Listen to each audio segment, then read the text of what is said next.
just finished this left-hand Super Yankee black and blue with a speed square pocket, internal drill bit pockets, nipper pocket inside here,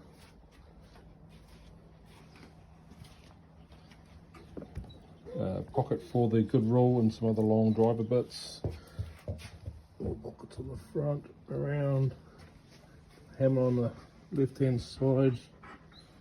Then we have the square pocket on the back, and the ball, and the dog wanting to throw the ball.